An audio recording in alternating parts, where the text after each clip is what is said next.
मन बहुत गंदे वाले मार दूंगा मैं, बिना कोई गलती के मार खा जाएगा।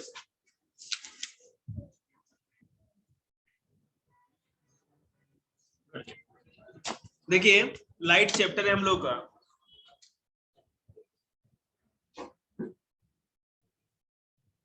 और मैंने आप लोग को इसमें करा भी दिया था। 8 क्लास वाले जबरदस्ती बैठे हैं, बैठे रहना है और सुनते रहना है। लॉ ऑफ, हाँ यार, लॉ ऑफ रिफ्लेक्शन आप लोग को बता रखा था,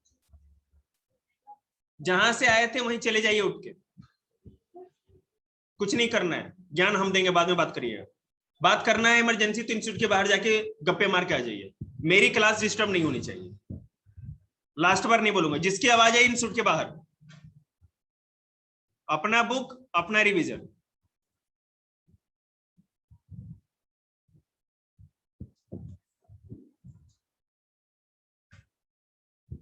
तो लॉ ऑफ रिफ्लेक्शन आप लोग को पता है, ठीक है। 2 लॉ ऑफ रिफ्लेक्शन क्या थे सरदा, तुम बताओ।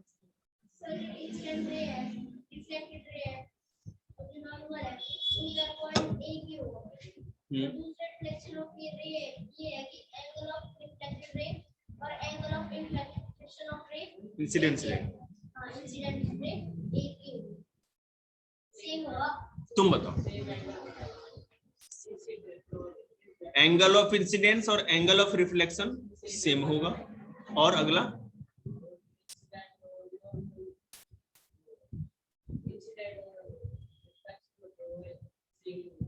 एक ही पॉइंट को, एक ही प्लेन पे सारा कुछ होता है, लय होता है, ठीक है। चलिए 7th क्लास भी ध्यान देंगे, जल्दी आ।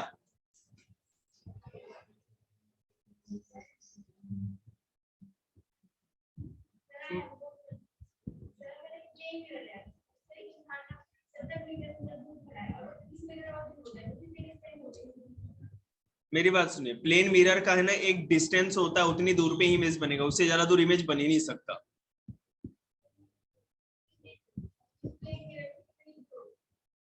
अभी बताना बहुत मुश्किल है मेरे लिए, बाद में देखेंगे। देखिए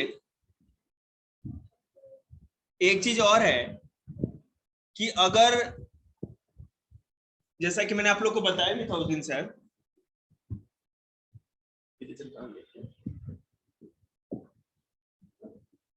कि सारे बच्चे यहां ध्यान देंगे,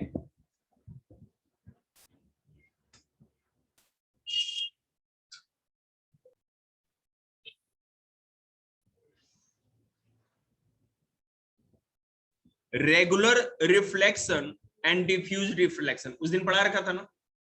डिफ्यूज रिफ्लेक्शन कब होगा, आप बताओ बेटा। हाँ, कोई जबरदस्ती नहीं है, आपको याद है तो ठीक है, नहीं तो मैं फिर से रिपीट करूंगा। डिफ्यूज रिफ्लेक्शन कब होगा, बिल्कुल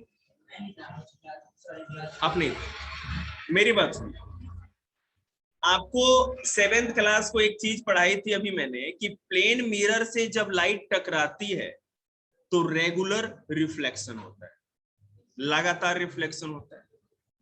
लेकिन उठा लो जिसका है, किसका है, लेकिन जब वही सरफेस प्लेन नहीं हो, प्लेन का मतलब केवल आईना ही नहीं हुआ, मिरर ही नहीं हुआ, आपका ये स्टील का कोई बर्तन भी हो सकता है, स्टील वाटर जो ठहरा हुआ पानी है वो भी हो सकता है, उससे भी जब लाइट टकराएगी तो रेगुलर रिफ्लेक्शन होगा।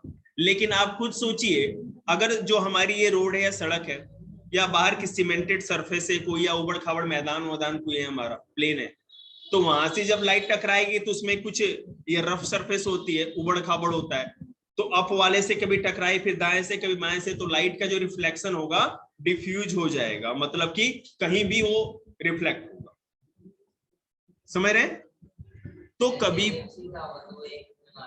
बिल्कुल, अगर बिल्कुल सरफेस प्लेन है या मतलब पॉलिश्ड है, तो जो रिफ्लेक्शन होगा बिल्कुल रेगुलर होगा, उसी को रेगुलर कर। और जब अगर वो रफ सरफेस हो गया तो फिर रेगुलर रिफ्लेक्शन ऑफ लाइट नहीं होगा। हाँ, एवरीथिंग एवरीथिंग। हाँ, आपको दिख कैसे रहा है? जो चीज आपको दिख रही है वो मैं आपको और समझा दूं। दक्ष खड़ा हो जाए। तुम खड़े हो, कौन सी दो कंडीशन है जिसमें हम तुमको नहीं देख पाएंगे? ठीक है, बिल्कुल आर पार लाइट ही निकल गया। तो क्या हुआ? आर पार लाइट निकल गई तो ऐसा क्या हुआ? बिल्कुल सही। ओके, दूसरा। नहीं नहीं, आंख हम ना बंद करें, मेरे दिद्दे कति एकदम खुले रहते हैं। तू बता, तू क्या करेगा? नहीं नहीं, लाइट रहेगी, लाइट का कोई कॉन्सेप्ट नहीं। दिलीप बताएगा। सब मंगल ग्रह जाने वाले प्राणी हैं। सही कर रहा है। अगर कुछ बैठ जाओ, गुड। दो कंडीशन, ठीक है ना?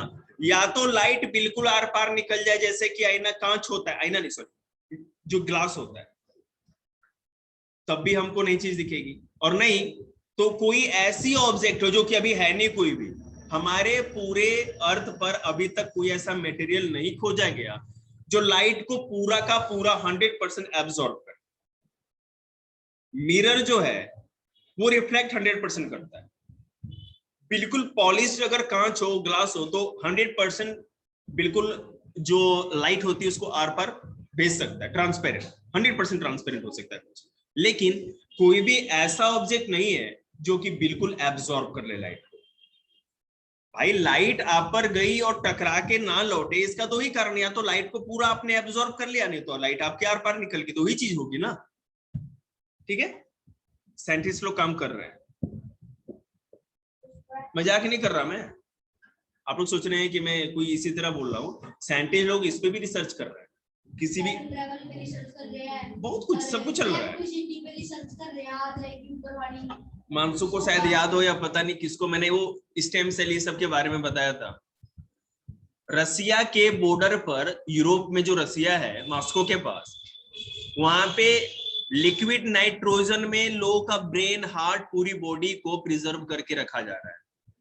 ये माना जाता है कि हो सकता है कि साइंस कुछ दिनों बाद इतना डेवलप हो जाए, इतना ज्यादा, कि वो जो प्रिजर्व किए हैं ना उनके अंदर प्राण फूंक दे, आदमी अमर हो जाए, और उसकी तरफ लोग काम कर रहे हैं जी। अब मजाक लग रहा है यार, वास्तविकता, मैंने ये रियलिटी में बोल रहा हूँ, मैंने देखा है पूरे से। हाँ, नहीं नहीं नहीं नहीं, ऐसा ऐसा नहीं है। और वो इतना आसान, मेरी बात समझिए। साइंटिस्ट लोगों ने ये खोज रखा है कि कैसे कोई आदमी बुढ़ा होगा ही नहीं। बुढ़ा मतलब कि हमारे जितने भी रिफ्लेक्शन है स्लो होने लगे। रिफ्लेक्शन मतलब क्या है? हमारी आई साइट कमजोर हो जाएगी। अच्छा, आप लोग को पता है, 10th क्लास को कोई बच्चा नहीं है ना पढ़ाया था, बुढ़ापे के साथ साथ मैक्सिमम नंबर ऑफ जो भी पीपल होते हैं। अब एक बताओ, तुम्हारी जो आई साइट होगी, निश्चित रूप से अगर तुम्हारे दादाजी को चश्मा ना भी लगाओ, लेकिन फिर भी तुम्हारी आई साइट से दादाजी की आंखें कमजोर होंगी। ऐसा इसलिए होता है, मैं आपको बताऊं, हमारे आईज के अंदर जो आई लेंस होता है, 10th क्लास की वीडियो आप लोग जो पता है आप लोग नहीं देखेंगे, मन करे तो देख लीजिएगा। नहीं नहीं नहीं नहीं नहीं, धुंधला उंधला कुछ नहीं पड़ता। हमारी जो मसल होती है ना, लेंस वाली जो मसल होती है, वो फ्लेक्सिबल होती है, लचीली। ठीक है, जिस हिसाब से एडजस्टमेंट करना होता है किसी चीज को देखने के लिए, जैसे चीजें बहुत ज्यादा नजदीक है तो हम अपनी मसल्स को कॉन्ट्रैक्ट, माने कि खिंचाव होने लगता है, और जैसे कोई ज्यादा दूर चीजें होती है तो धीरे धीरे, मतलब उसी हिसाब से, या तो आंखें ज्यादा खुलेंगे नहीं तो थोड़ी कम हो जाएंगी। ऐसा ही होता है ना। तो बुढ़ापे के साथ क्या होता है? हाँ, लचीलापन, वो हार्ड होने लगेगी, वो जो लेंसेज होते, बिल्कुल, मतलब कि आप एडजस्ट करने में आपको दिक्कत होगी, इसलिए हम लोग मोटे मोटे चश्मे या ग्लासेस लगाए जाते हैं। और याद रखिएगा, हर चीज की दवा है, बुढ़ापे की कोई दवा नहीं। मतलब कि अगर वो रिफ्लेक्शन स्लो हो गए तो आपको एडजस्ट कराया जा सकता है। ये नहीं है कि आपका कोई ऐसा जुगाड़ कर दिया जाए कि फिर से आप है ना, क्या कहते हैं, 10 साल के बच्चे की तरह ही सेट हो जाए, ये पॉसिबल। हाँ, तो मैं आपको बता रहा हूं, हमारे अंदर जो डीएनए होता है, डीएनए होता है प्रोटीन का बना हुआ। ठीक है, तो वो जो प्रोटीन होता है ना, प्रोटीन का मतलब ये मत समझिएगा जो हमने दूध पी लिया, हमने मीट अंडे खा लिए तो प्रोटीन। इतने टाइप ऑफ प्रोटीन साइंटिस्ट लोगों ने पहचान रखे हैं कि भगवान जाने किसके कितने नाम दे रखे हैं, बहुत सारे। हमारा जो डीएनए है वो अलग अलग प्रोटीन का बना होता है। डीएनए का मतलब मैं छोटे बच्चों को समझा दूं, आपके बाल खड़े हैं या आपका चेहरा गोरा है या किसी का चेहरा मेरी तरह काला है, जो भी है, ये इस चीज पे डिपेंड करता है कि आपके डीएनए में किस तरह की चीजें। आपके मैक्सिमम केस में क्या होता है, हमारे पेरेंट्स से हमारी चीजें मिलती हैं। आपको मैं बताऊं, कुछ तो बच्चे हैं ना, जैसे पेरेंट या पापा मम्मी चलेंगे वैसे बच्चे चलते हैं, पापा की तरह बेटा भी चलेगा, ऐसा बहुत जगह केस होगा। उसके बाद बाल, अब जैसे मैं बता रहा हूँ, जैसे ये नहीं लोग गंजे हो जाते हैं जो बाल उड़ जाते हैं, तो ये भी आप याद रखिएगा कि एक तो ये क्या होता है कि फंगस का इशू है, जो आपको अगर बीमारी लग जाए तो होगा। आपने देखा कुछ लोग क्या होते हैं 40 साल के बाद बाल गिरने लगते हैं, किसी का 80 साल के बाद भी एक भी बाल नहीं गिरते, तो ये जेनेटिक भी होता है। जेनेटिक का मतलब है कि दादा बाबा से या पापा से ये हमें मिलता है, बच्चों को मिलता है, वो डीएनए मिलता है। तो साइंटिस्ट क्या करते हैं, साइंटिस्ट है ना डीएनए का रिसर्च कर रहे हैं। डीएनए बिल्कुल वही तो मैं बता रहा हूं आपको, मजाक कर रहा समझ रहा है बेटे, जो मैं साइंस आपको बता रहा हूं ना उस पे विदेशी लोग काम करते हैं, हम लोग के तो औकात ही नहीं है, हम लोग तो वही नट कसते रहेंगे पंखे का, सैटेलाइट बनाते रहेंगे, सरकार भी नहीं देती ना ये सब। एक second, let me clear first. अब साइंटिस्ट लोगों ने पता लगाया कि बाल सफेद होने के लिए ये प्रोटीन रिस्पॉन्सिबल है, ठीक है। वो क्या करेंगे कि उस प्रोटीन को डीएनए में से, डीएनए के अंदर है ना बॉक्स बने होते हैं, डब्बे डब्बे जैसे, वहां से बॉक्स से उसको कट कर लेंगे, बैठ बेटा, बॉक्स से उस डीएनए को, वो जो मटेरियल होता है प्रोटीन को निकाल के बाहर कर। और अगर उन्होंने ये भी पता लगा रखा हो कि भैया ये जो प्रोटीन है अगर ये उसको स्टेबलाइज कर दे, उसके अंदर डाल दें, तो बाल अब कभी सफेद नहीं होंगे। दो चीज तो पक्की है ना, आखिर में छोटे बच्चों के बाल सफेद नहीं होते, ये क्या कारण है, और बड़े होने के बाद क्या क्यों बाल सफेद हो जाते हैं? प्रोटीन है वो एक ही सेल में निकल पाएंगे, डीएनए तो हर सेल में होता है। मैं आपको बता रहा हूं ना, एक ही डीएनए भी होगा ना, तो जैसे कि इंस्टॉल करेंगे, मतलब कि डीएनए का एक सैंपल लिया आपका, तो वो जो प्रोटीन डालेंगे धीरे धीरे आपके टोटल सेल जितने भी डीएनए सब में डेवलप हो जाएगा, वो कट करके निकालेंगे और सीधे उस चीज को इंस्टॉल कर देंगे। जैसे मैं आपको बता, हमारे बॉडी में मिलियंस ऑफ सेल है, लाखों सेल है छोटे छोटे, किसी एक सेल में से निकालेंगे और उसके डीएनए में से वो प्रोटीन हटा दिया, ठीक है। काम ये जो हटाया है ना, इसलिए नहीं हटाया कि बॉडी में से बिल्कुल वो प्रोटीन खत्म हो जाए, इसलिए हटाया ताकि वहां पर जो आपका जरूरी डिजायर या जिस चीज की जरूरत है प्रोटीन की वो डाल दी जाए, ठीक है। अब जी हाँ बिल्कुल बिल्कुल, तो वो वहां डाल दिया, अब वो जैसे होगा ना तो एडजस्ट करते करते पूरे बॉडी में वही म्यूटेशन हो जाएगा, मतलब उसी तरह का बॉडी बन जाएगा। बिल्कुल, सारे ऑपरेशन सक्सेसफुल नहीं होते हैं, इसीलिए तो अब तक ले हम सफेद बाल लेके घूम रहे हैं, नहीं तो अब तक काम हो गया रहता ना। साइंटिस्ट रिसर्च कर रहे हैं बहुत सारी चीजों पे।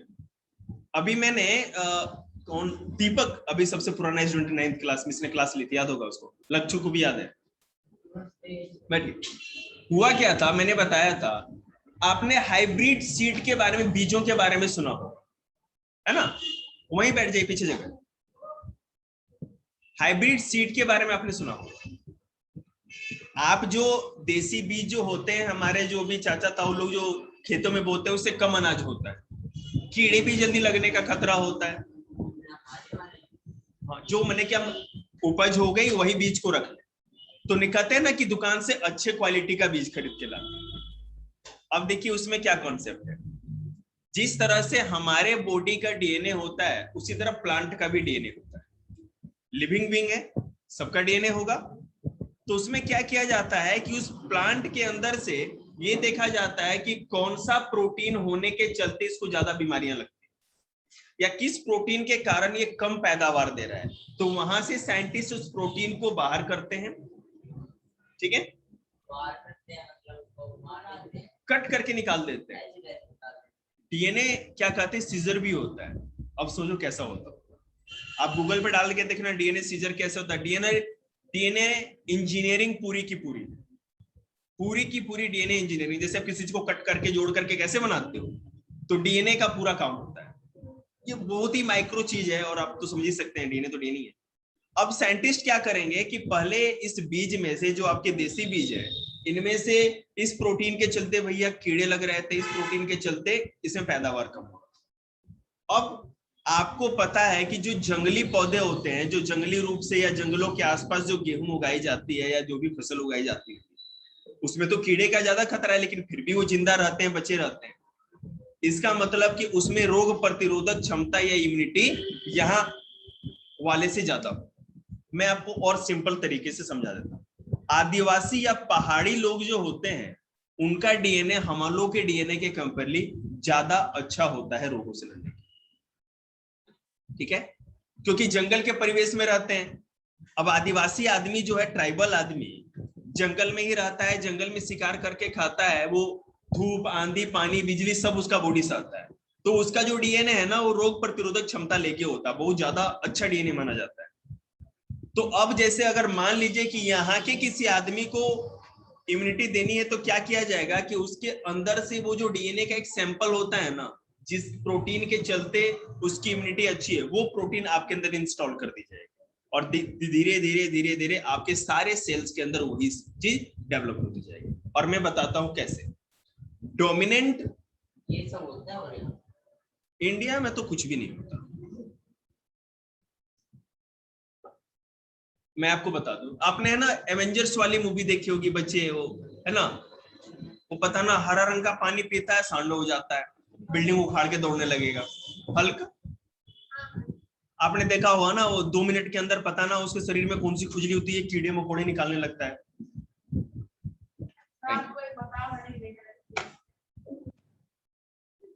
मास्टर को पता क्या नहीं है, मेरी बस होता क्या है, जो मैं बात अभी आपको बता रहा हूं, ये फॉरेन में रिसर्च चलता है और उसी के ऊपर वो मूवी बना के ले आते।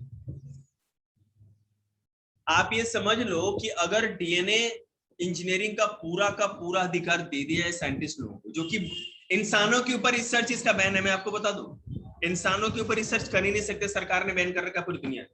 नहीं तो हो सकता है कि कुछ ऐसा रिसर्च करके कोई महामानव बनाया जा सकता है, राक्षस बनाया जा सकता है, सारी तरह के पावर उसमें डीएनए का प्रोटीन चेंज कर करके डाला जा सकता है, समझ रहे ना।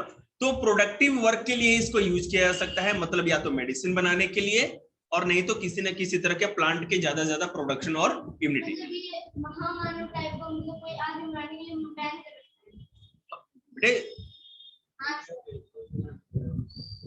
बेटे वो तो बनाया नहीं क्रॉप कर सकते हो, उसी में से कर लो एक बार। ठीक है, तो चलिए हम लोग अपने चैप्टर पे आते हैं। आप लोग तो महामानव बन ही गए। हाँ बोलिए ना।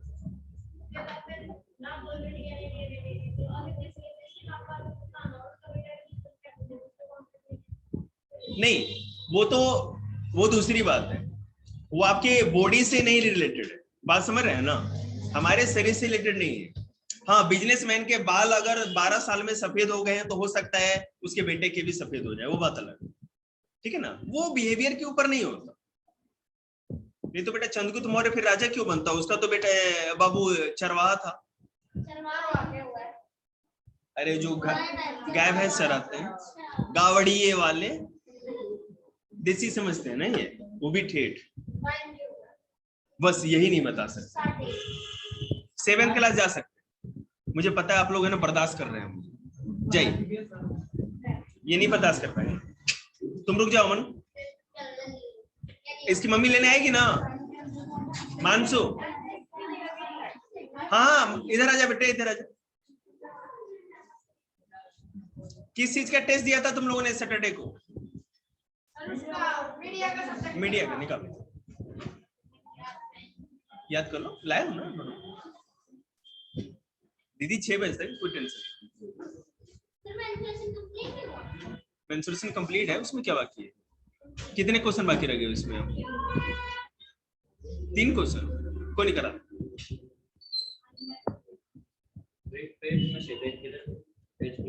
कर लो। देखिएगा,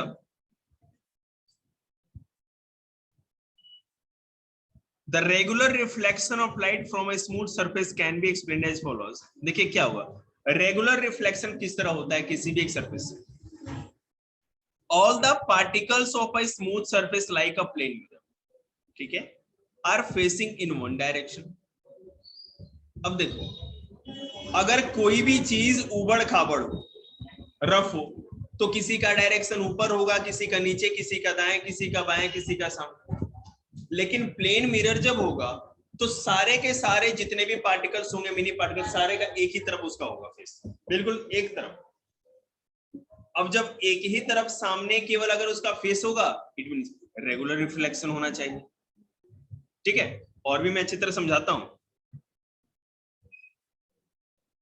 Since the angle of incident and the angle of reflection are the same or equal, a beam of parallel rays of light falling on a smooth surface is reflected as a beam of parallel light rays in one direction only. क्या हुआ? अरे बेटे, phone है मेरा, लो। बच्चों को किसी भी तरह गला घोटने वाला काम हो, मैं हमेशा तैयार हूं, जिससे बच्चों पे दबाव बना रहे, जान बची रहे। लीजिए, आपने पहले नहीं बोला, इतना तो कष्ट मैं देना ही नहीं देता।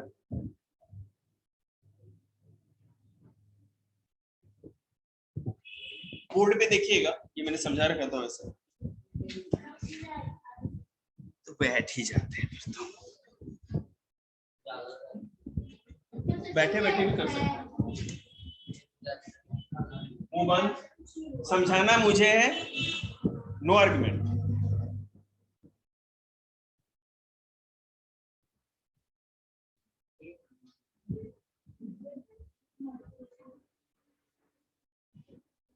दिख रहा है आपको? ये जितने डिग्री का एंगल इससे बन रहा है, उतने डिग्री का एंगल ये बनाएगी, और ये जो रिफ्लेक्ट होके जो रेज आएगी पैरेलल, ये रेज है, दिख रही है?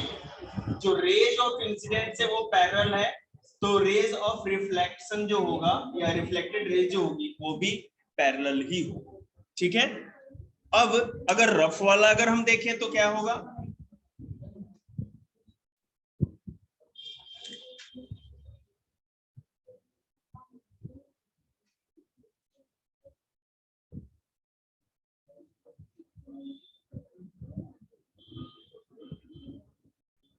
किधर भी जा सकते हैं, diffuse type.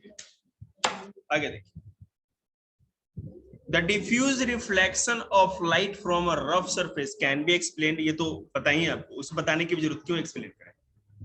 Diffuse reflection of light is not due to the failure of the law of reflection. याद रखिएगा, यहां पर ये जो रिफ्लेक्टेड रेज है वो किसी भी डायरेक्शन में ऊपर वाले पैटर्न को तो फॉलो नहीं कर रही है, ठीक है।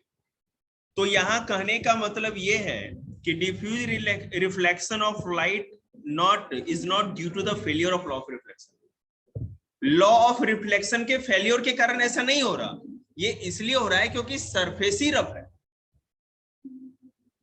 हमारा लॉ ऑफ रिफ्लेक्शन तो एक ही है कि लॉ रे ऑफ इंसिडेंस और पॉइंट ऑफ इंसिडेंस और रिफ्लेक्टेड रेज एक ही प्लेन पे होगी, ठीक है। और जितना रे ऑफ इंसिडेंस का एंगल होगा उतना ही रिफ्लेक्टेड रेज का, वो तो सारा तो हो ही रहा है। आगे देखिए, most of the objects around us use diffuse reflection of light and scatter the light falling on them in all directions। बिल्कुल। अब आपके ऊपर जो लाइट पड़ रही है, हमारे ऊपर जो लाइट पड़ रही है, निश्चित रूप से वो, हम लोग क्या एक रफ सरफेस है, प्लेन मिरर की तरह तो है नहीं, तो हम पर जो लाइट पड़ के जब रिफ्लेक्ट करेगी तो वो डिफ्यूज रिफ्लेक्शन कहलाएगा, और आपके ऊपर, हमारे ऊपर जब लाइट पड़ेगी तो किसी भी डायरेक्शन में वो फैलेगी, ठीक है। In fact, we can, हाँ बिल्कुल बिल्कुल, in fact we can see these objects only because they scatter light rays falling on them in all directions. For example, a book laying on a table can be seen from all parts of the room due to diffuse reflection of light. एक book अगर table पे रखी हुई है और आप कमरे के किसी भी कॉर्नर से उसको देख सकते हो कहीं भी खड़े होकर के। इसका मतलब क्या है, वो डिफ्यूज रिफ्लेक्शन कर रही है, लाइट पड़ रही है, कोई इधर लाइट जा रही है, कोई इधर जा रही है, कोई ऊपर जा रही है, कोई कहीं भी जा रही है, ठीक है। Formation of image in a plane mirror, आखिर प्लेन मिरर के ऊपर इमेज बनती कैसे, क्या होता है कि उस पे इमेज बनती जी।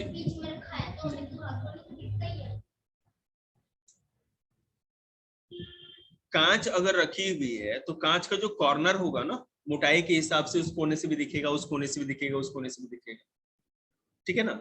तो मतलब कि क्या है कि जो प्लेन मिरर आपका है, अगर दीवार पे लगी रहेगी तो उस कॉर्नर से नहीं दिखेगा, उस कॉर्नर से नहीं दिखेगा, जब भी दिखेगा ये फ्रंट से सामने से ही दिखेगा।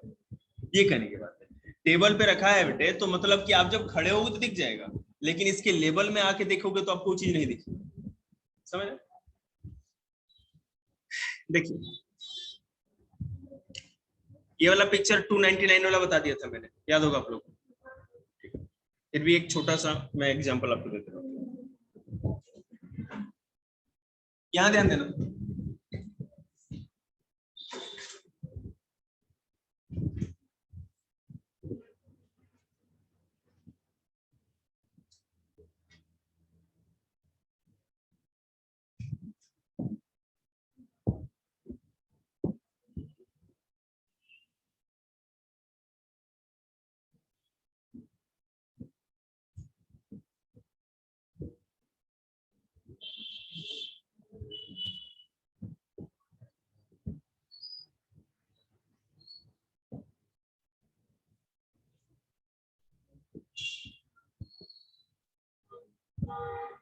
आदमी खली का ही लग रहा है।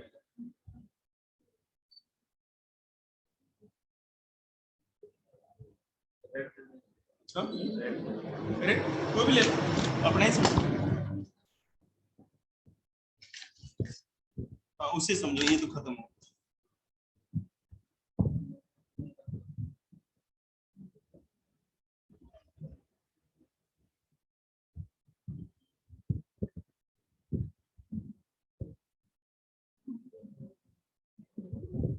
देखो जैसे यहाँ पे एक बार रिकॉर्डिंग में बताते हैं कि यहाँ पर कोई ऑब्जेक्ट ओ है, वहां से एक दो रेज आ रही है, ये दो रे आ रही है, एक पॉइंट ए पे और एक पॉइंट बी पे टकरा रही है। तो पॉइंट ए पे टकराने पे रिफ्लेक्ट हो रही है, पॉइंट बी पे टकराने पे रिफ्लेक्ट हो रही है। देखिएगा पॉइंट, ये ऑब्जेक्ट ओ है, ये प्लेन मिरर पे एक पॉइंट ए और पॉइंट बी, एक रे यहाँ पर आ रही है, सोर्स ऑफ लाइट है, टकराई तो बिखरेगी, डिफ्यूज होगी। इसने क्यों उल्टी आ बेटा, तो यहाँ से लाइट रेज निकल रही है ना, इस ऑब्जेक्ट पे टकरा रही है। चलो ठीक है, सोर्स ऑफ लाइट सन मान लेते हैं, यहाँ से रेज निकल रही है, तो जरूरी है ना बहुत सारी रेज निकलेगी। एक रे आकर के यहाँ टकराई और एक रे आके यहाँ टकराई, तो आपको पता है कि जितना एंगल बनाएगी उतना ही एंगल से जाएगी, जितना ये बनाया उतना ही एंगल से यहाँ भी रिफ्लेक्ट होगा। तो अब तब तक हमें कोई ऑब्जेक्ट नहीं दिख सकता जब रिफ्लेक्टेड रेज किसी पॉइंट पे जाके ना, ठीक है। ये हमारे आईज है, ठीक है, यहाँ पर तो मिल नहीं रही, किसी पॉइंट पर तो नहीं मिल रही है, ये पैरेलल आ रही है।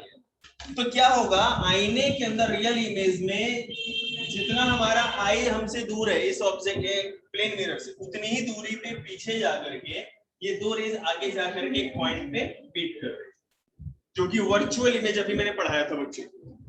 तो इसीलिए प्लेन मिरर पे बिहाइंड द मिरर इमेज बनती है, जो कि अवास्तविक या वर्चुअल होती है, क्योंकि रिफ्लेक्ट होकर लाइट कहाँ आई है। इसको वर्चुअल क्यों कहते हैं, जो यहाँ है,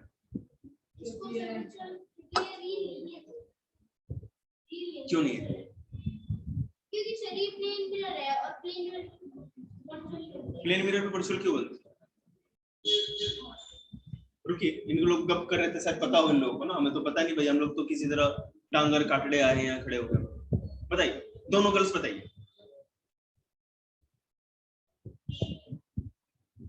बोलिए। ये प्लेन मिरर है, प्लेन मिरर पे ये वर्चुअल क्यों बनता है, ये वर्चुअल क्यों इमेज है? अब उनको बोलने हमारी आंखें इतनी दूर वो बनेगी और वो इसलिए बनाएगी इसके पीछे है ये हमको दिखती नहीं है वर्चुअल इसलिए। नहीं, ऐसा नहीं। तुम बताओ, तुम क्या बता सकते?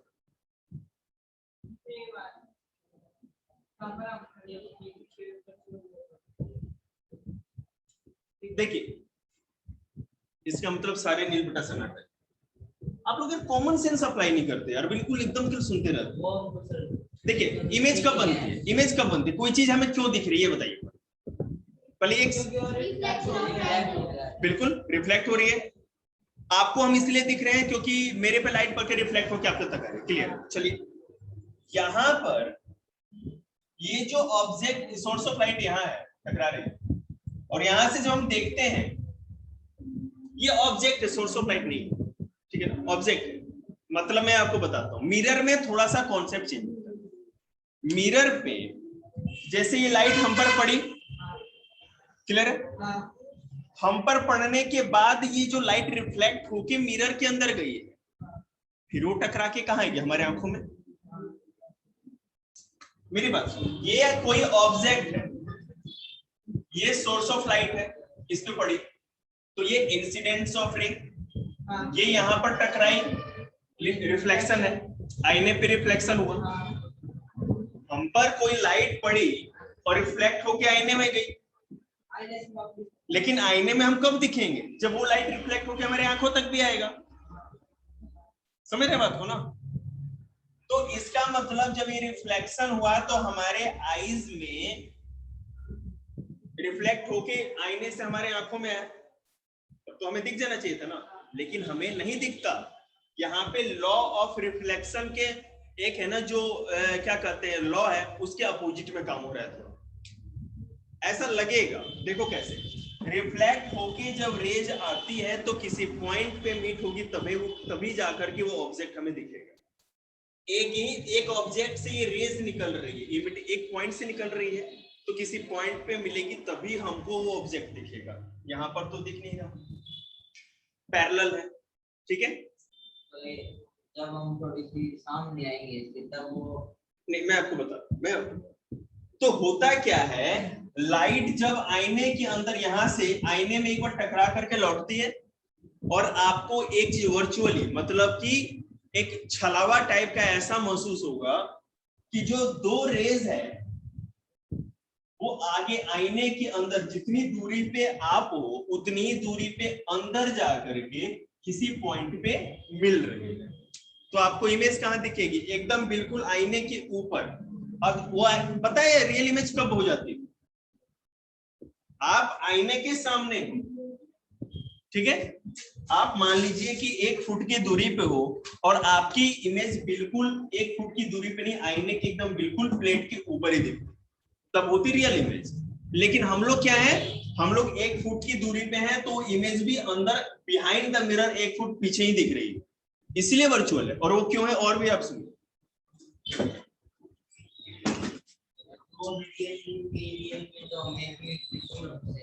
किसमें? मिरर से आप जितनी दूरी पे जाओगे आपको इमेज बिहाइंड द मिरर उतनी ही दिखेगी, जबकि आपको पता है ऐसा तो कुछ हो ही नहीं सकता, ये तो इम्पॉसिबल। इमेज तो बिल्कुल फ्रंट पे स्क्रीन पे ही बनेगी ना, लेकिन वो हमें दिखती कहाँ है? अंदर, बिहाइंड द मिरर। आप जाके मिरर के सामने खड़े होना, जितनी दूरी पे कोई चीज आप लेके जाओगे मिरर में उतनी पीछे वो होते चले जाएंगे। अब देखिए इसको और,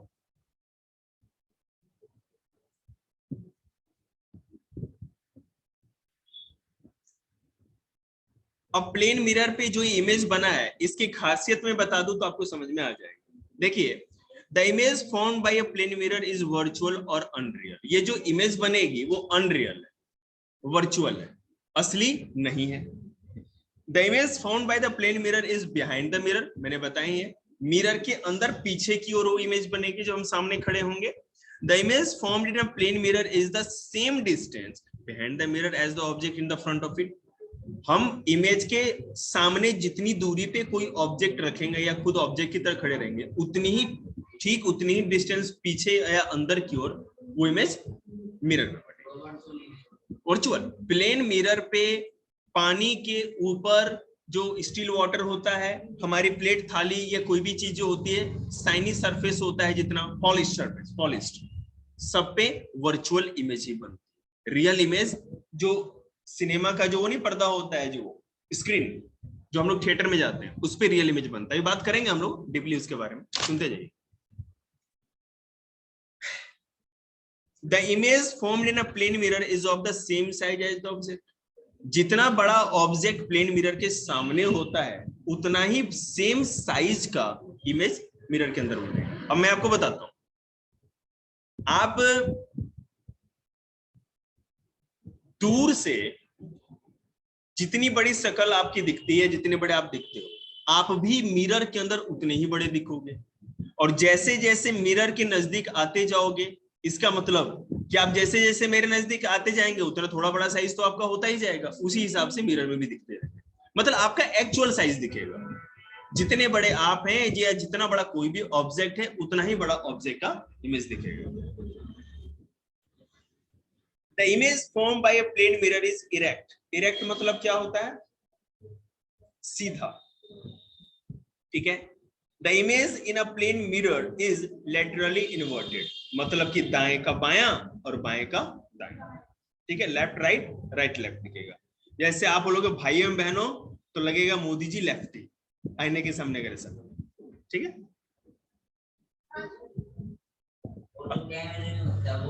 कैमरे में, हाँ बिल्कुल, कैमरे में रियल इमेज बनती है। और जो पिनहोल कैमरा हो गया जो हमारा, इसीलिए तो हम लोग बिल्कुल सीधे दिखते हैं। मूवी कैमरे ऐसे भी होते हैं, जैसे इधर वाला आपका है तो इधर वाला ही दिखेगा, तो इधर वाला है फोटो में इधर वाला हो गया। ऐसा कोई इमेज दिखा आपने? फोन लाना। ये तो फोन में होता है। आंख देखन को आरसी क्या और पढ़े लिखे को फारसी क्या? अरे वो तो कर देते हैं ना हम, लेकिन देखिए आप दाहिना देखिए, भैया जी दाहिना हाथ लगाए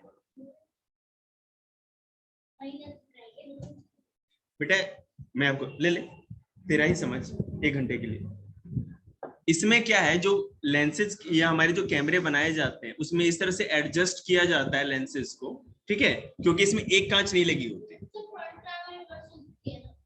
नो, सब में बेटा रियल दिखेगी। तो आप चाहो तो उसको कन्वर्ट कर सकते हो, जैसे लेफ्ट का राइट, राइट का लेफ्ट। बोलिए।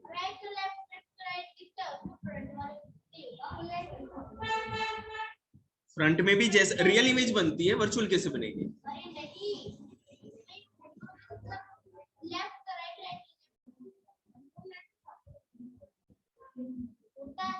ऐसा थोड़ी है। लाए भाई एक बार और दिखे, लाओ हम ले अपना सेल्फी एक। हाँ सर, लेके दिखा दो। क्या बात कर रहे, कुछ भी यार, कुछ भी नहीं।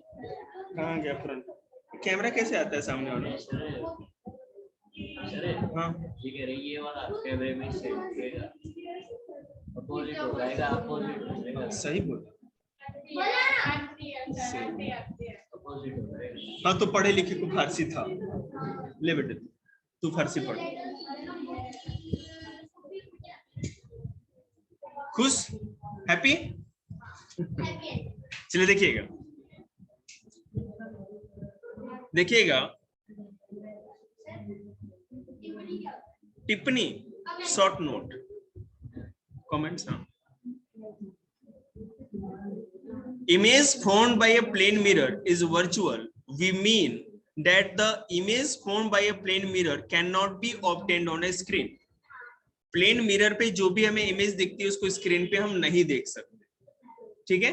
ये स्क्रीन पे नहीं उतार सकते, मतलब आईने पे जो चीज हमें दिख रही है, उसको स्क्रीन पर तो नहीं दिखाया जा सकता। उसको कैच करके रख सकते हो आईने को?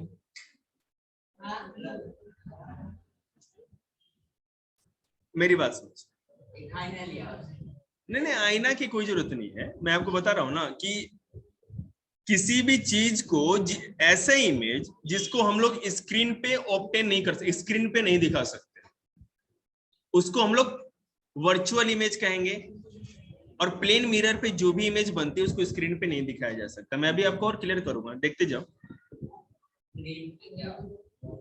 1 सेकेंड।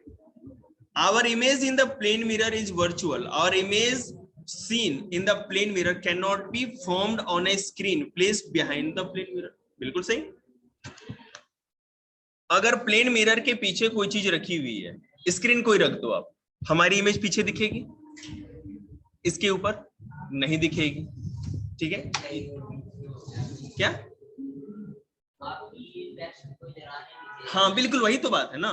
तो ये कहा जा रहा है कि प्लेन मिरर के ऊपर जो भी इमेज बनती है वर्चुअल होती है और हम उसको किसी दूसरे स्क्रीन पे नहीं दिखा सकते. ये बात कही जा रही है.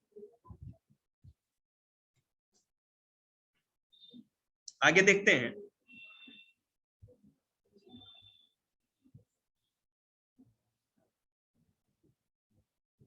और ये भी हमें पता है, we find that our image in the plane mirror is formed behind the plane mirror. Plane mirror के पीछे ही हमारी इमेज बनती है. By saying that the image in a plane mirror is the same distance behind the mirror as the object is in front of it, we mean that if a person is standing on a distance of 1 meter in front of the plane mirror, okay, then the image will be formed at the same distance of 1 meter behind the plane mirror.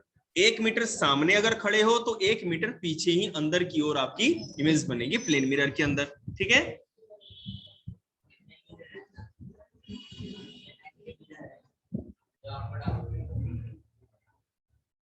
Mirror तो बेटे अभी mirror है, lenses है, convex mirror और concave mirror, 2 mirror और 2 lens. अरे यही नहीं बेटा, इतना ज्यादा. अभी देखो ना वो इसी में कितने कॉन्सेप्ट निकले.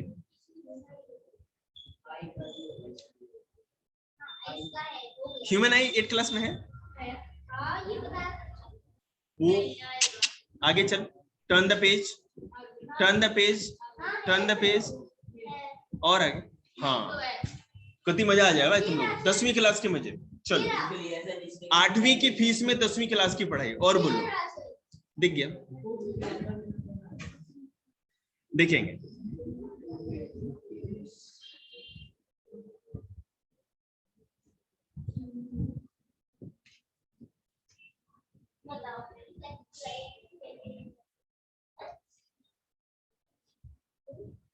अब देखेंगे.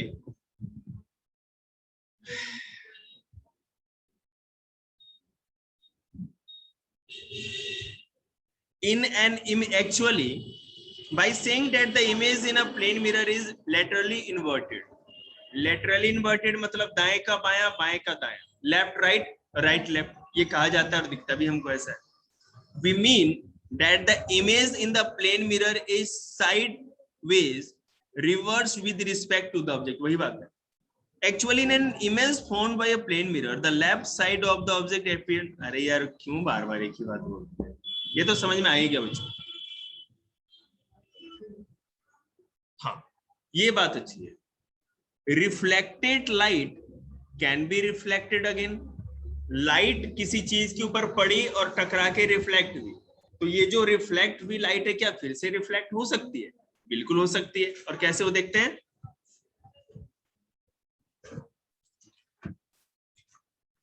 मानसू और सीधे नहीं बोले.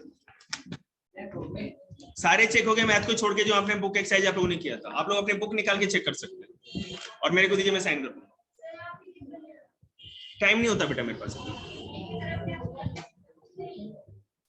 कोई नहीं बाद में कर लेना. अभी और दूसरे जो चेक होंगे वो ले लो. और हर बच्चा अपना अपना टेस्ट पर मैथ का ले लेगा और चेक करके मेरे को दे देगा जो आंसर उसके बुक में होंगे. ठीक है ना. हाँ सारे 3-3 फाइल में रखे हुए तुम्हारे.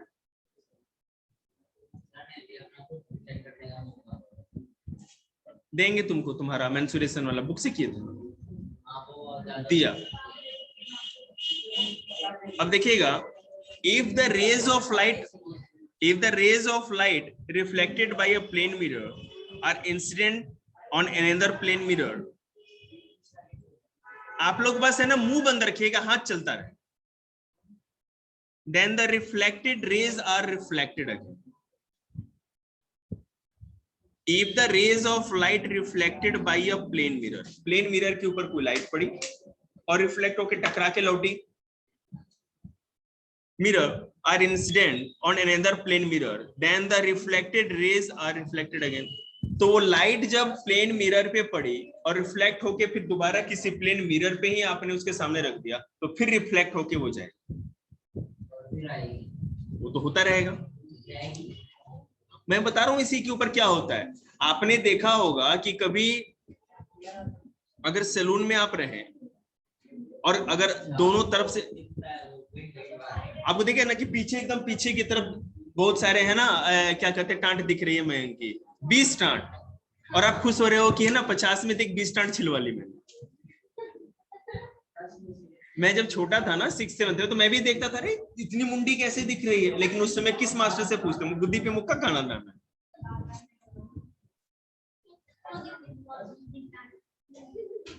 अभी बता दिया ना आपको, आप ये नहीं कर सकते, आपके मास्टर ने बताया आपको। जब नहीं देखिए इसका फोकस ही नहीं है, बार बार रिफ्लेक्ट। दो प्लेन मिरर हो, कोई सोर्स ऑफ लाइट उस पे गई, सामने वाले आईने पे गई, रिफ्लेक्ट होके लौटेगी ना, तो रिफ्लेक्ट होके पीछे वाले मिरर पे लौट रही है और फिर वो दोनों के बीच में वो रिफ्लेक्ट होती रहेगी। इससे क्या होगा, पीछे की ओर और इमेज बनती चली जाएगी। ठीक है, 50 रुपए में आप 10 आदमी की टांट साफ करवा सकते हैं। An optical instrument in which reflected light is reflected again in a periscope. We will now describe a periscope. Periscope भी ऐसा ही होता है। अब ये पेरिस्कोप क्या होता है बोलिए, बता रहे हैं?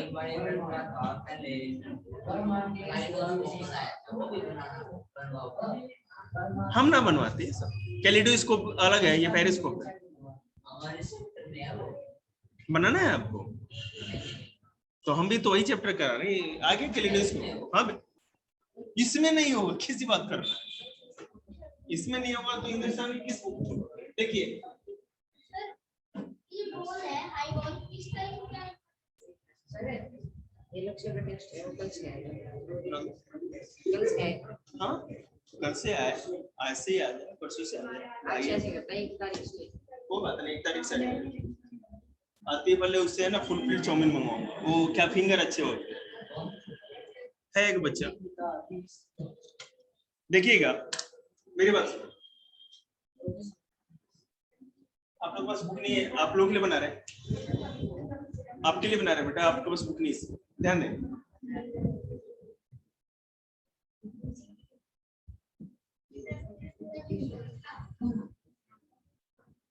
आपको पता ही है बेटा, इसको दीवार कहते हैं। लग नहीं रही है, अले अले अले, मुंडी मार के देख पिछली दीवार।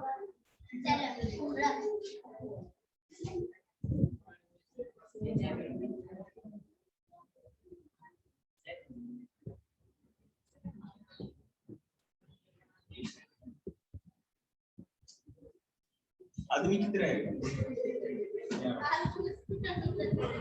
उसके आपने बेच खाया।